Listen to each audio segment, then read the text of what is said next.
মানুষের কাজের জায়গায় রোবটের আনাগোনা এমনিতেই কম নয়। কারখানা থেকে রেস্তোরাঁ, নিরাপত্তা সেবা থেকে অনেক জায়গাতেই তারা এখন বেশ দাপটের সঙ্গে কাজ করছে।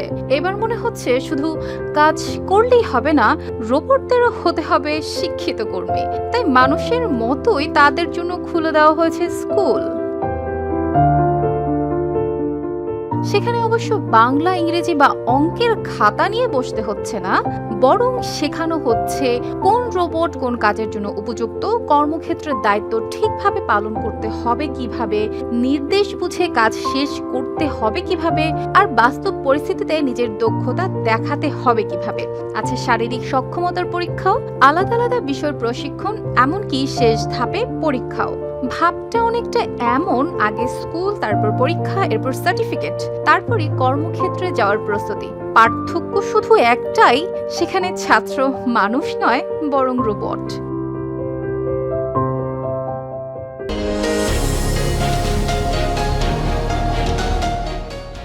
চীনের পূর্বাঞ্চলীয় ঝেজিয়াং প্রদেশের হাংঝৌ শহরে চালু হয়েছে দেশটির প্রথম রোবট স্কুল।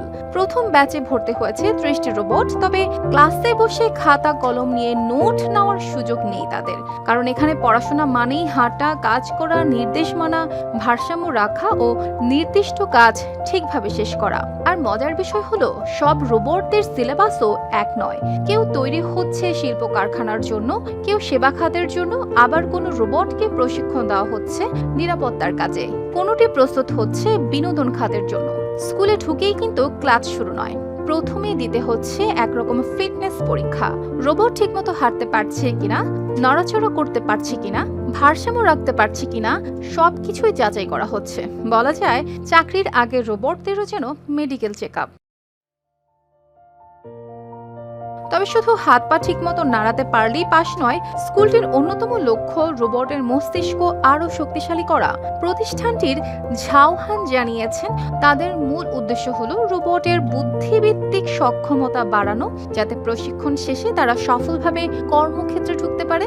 আর ক্লাস শেষে আছে দক্ষতা পরীক্ষা, শেখানো কাজ ঠিকমতো করতে পারলে তবেই মিলবে সনদ। এভাবে চলতে থাকলে ভবিষ্যতে হয়তো প্রশ্ন উঠবে, নতুন চাকরিতে যোগ দিয়েছে কে, মানুষ নাকি তার পাশের ডেস্কে বসা রোবট? অর্পিতা জাহান, RTV।